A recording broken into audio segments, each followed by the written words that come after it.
from like by the way he's talking in like his duty. Right. So Thrinndle, you got a nat 20. So he is telling the truth. He really doesn't seem to know anything about this stolen sword. I haven't told him what it is yet, but that's fine. Stolen object. Thrinndle, you notice that he looks tired, like he looks sad, and he looks worried and a little bit upset. Like he's been not getting a lot of sleep. You also notice that, yes, he is genuine. You think just through some of your observations that he probably fought for the Empire. Like, you think he might be an ex-soldier as well. Leslie, you can confirm that he is an ex-soldier. But no, he's done his military service. But you know that something is troubling him. All right, I'll just add in that it is a jade sword, and I now know that he hasn't seen it. It's not a jade sword. A jade katana? Green. It is green like jade. Like jade katana. But it's not made of jade. It's imitation jade. Oh my god. It's faux jade. Faux jade sword. Well, Leslie, I haven't rolled my own sense motive, but I will do that in a moment. I want to ask him about my mother, if he's heard about her passing. He says, yes, sad state of affairs. I have seen the news on that they're planning some kind of a festival or parade. For your mother's funeral? No, you're probably thinking of Victory Day, boy. Victory Day? Yes, Victory Day. Do I know about that? Yes, you do. It is a giant... it basically commemorates the end of the Torresian Cloverin War. And it's a big celebration of just the Empire and its achievements. Can you remind me when that is? It says, about 4 days from now. 4 days? Oh, this will be a good time. We've come to the city for a good time, it sounds like. He says, now, I know you're probably here for the festivities.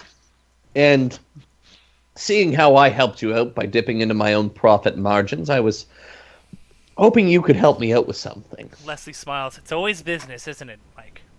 He says, unfortunately, that is the way of the world. The world doesn't function if it weren't for commerce. We'd never have the technological achievements we see today. I tend to agree. How can we help you? He says, after his French secretary mummers a few things through an intercom.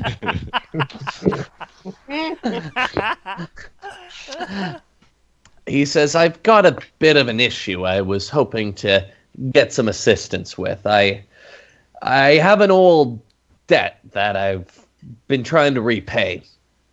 You know, Victory Day's always been kind of a special holiday for me and marked the end of the war, and you know I fought in Bailey's Bay, right? I do know that. Well, I had a good friend there. Don't laugh at me. We're being heartfelt. He's trying to be nice. I had a friend. His name was Sergeant Mitchell. He was a lieutenant, he was a sergeant under my command. He took a musket ball for me when back in the war, and I've owed him my life ever since. He was doing well right until up the end of the war, and, well, eventually the old injury came back and haunted him. He stopped breathing right, you see, and he passed away. Unfortunately for him, he got his full pension and went on to live a pretty decent life. I taught him how to invest it right. You know, just did what little I could for him. I owe him my life, so I figured that's the least I could do. But you see, he had a daughter, and his daughter was a remarkable young lady. But with their sorry, someone's got a lot of feedback there. Yeah, what's that? Sorry, that's me printing some shit. So he says, unfortunately, though, once he passed away, he died without a will. So his daughter's care got left with his brother, kind of a crude alcoholic of a man who drank away what money I made him and what was left of his pension. So I forged his name, signed some documents, and I got her enrolled into one of the best boarding schools around in Maxstrom Academy. I had been sending her monthly correspondence, just asking how she was, checking up with her, and I thought I'd send her an invite to the Victory Day parade, but unfortunately for me, she stopped replying to my letters. When I started asking at the academy, they told me I had no right as her non-legal guardian to be in contact with this young lady, and told me to stop writing this address. Can you not mute your mic when you Mute do that? Matt, Lamat. I guess I can. Yeah, that's true. He says, I'm worried. Her grades were slipping by the end there, and I don't really know what was going on. Her letters were more and more cryptic, and I thought maybe if I get her out of the academy and go take her for some fun here at the parade, she might enjoy it. But now I'm starting to worry. I don't really know what to do. Les Do you think says, you could ride out? It's about a half day's ride from the center of the town. Les nods. Do you still have the letters? He says, "I have yes, I can have a few of them." Just that comment you made about them becoming more cryptic. I would really appreciate if I could see them. I would be more than happy to ride out and take a look at this. He says, I'd pay, of course. Of course. Hard work should always get some pay." For sure, and your assistance of me is greatly appreciated. Though my comrades here, you know. Anyways, if you give us the location of this school and whatever letters you have, I'm sure we could leave by morning. He says, that would be greatly appreciated. He says, I'll send Edna out with the letters as soon as I can. Yes, the Maxstrom Academy is not far away. It's about a half day's ride out in the countryside to the dead east. Did he say? Sorry, did he? I missed if he said if he thought anything in particular happened to her. He just said that they won't tell him anything. He's got no right to know. And she said that her letters got more and more cryptic and then stopped altogether. So Right. I think he's suspicious, but he didn't outright say it. Yes, you can safely gather that much.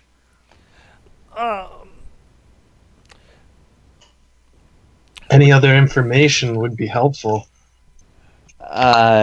He says, not. She didn't provide me too much. Just so you know, her name is Rosemary. Rosemary Mitchell. I'll need the father's name as well. Possibly I can pose as her brother. Oh, well, if you want to go that route, of course. Shit, I didn't write his name down. That's okay. We'll just say we know it. Yeah, okay. I'm going to go with Daniel. Ew. Oh, no, I already used Daniel for another NPC. How about Matt? Yeah, let's go with Matthew. Oh, Awesome. jeez. Awesome. Let's complicate life.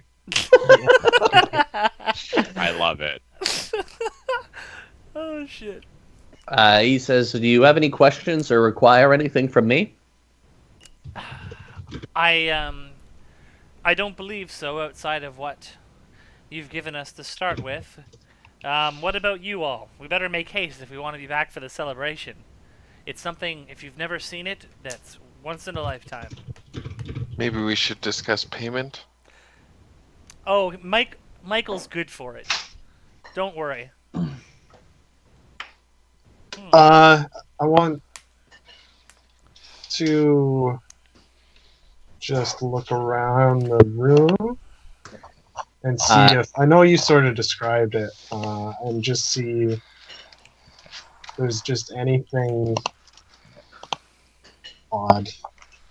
You look okay, around that's that's Ebrig's perception. That was an accident. Great perception. My perception is not. so a little kobold, unseen by everyone, is scooping around. I miss you. He's setting you up. Kill him. Oh, I don't trust him. No, no, no. Ebreak was an awesome character. I loved him. Ebrig is pretty great. You're pretty great.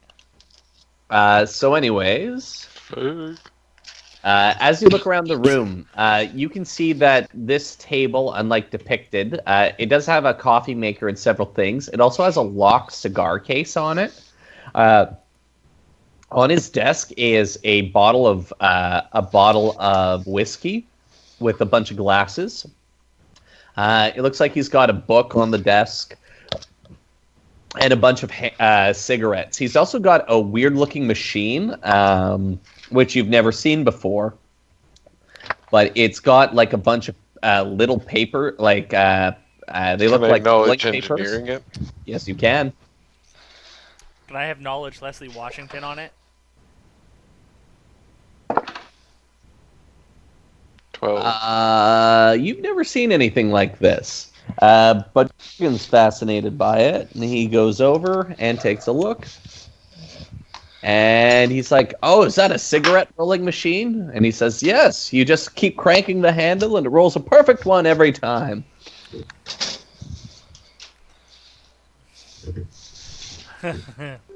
Les kind of blushes a little bit. That's a thing by Sveltna. Les blushes a little bit because of how seemingly little, like how I don't want to say uncivilized, but how different you all must seem to the likes of like Michael. Yeah, and he's got ashtrays everywhere. Gross. Were you looking for anything in particular, Thindrel? Or No, I wasn't. Just sort of, I don't know, just to see if there was anything sort of that. he has an umbrella stand.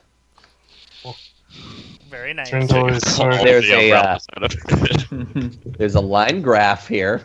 Trindle is very interested. I draw a bar graph on it. He murders you. Les makes casual conversation about profit margins.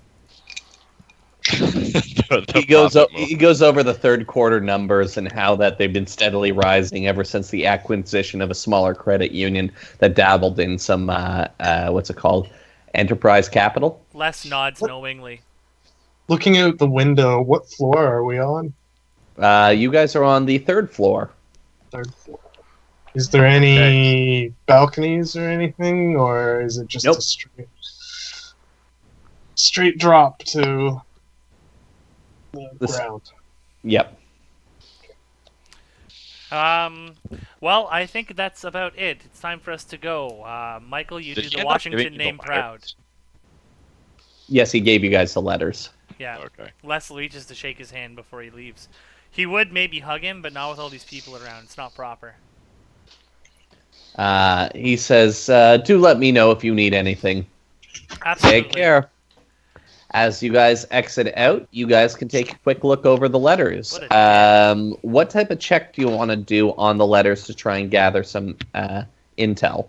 Maybe a sense. Well, my sense motive roll's not that good, but I don't think I. Oh, linguistics. There you go. I just want I to will check. accept that. Can we do sense motive? I'm going to say it's more of a linguistics. Okay. You could give it a go. I'll see how you do. I rolled an 18. I'm looking for where it becomes cryptic, if there's anything that she's hiding in the letters. Perhaps intentional spelling errors to spell out sub-messages, anything like that. I'm trying to decode it. You definitely don't think there's a hidden message. So once from like a year or two ago, and Anna reviewing these, you kind of get it a little better than Leslie does because you've kind of gone through it.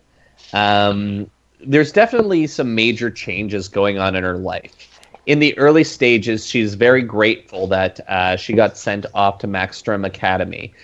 She really likes the comfort dogs in the school, especially a dog, what was his name? Named Stuart. The bounty hunter? No. Oh. Stuart. Sorry. Anyways, she really likes the campus outside of town.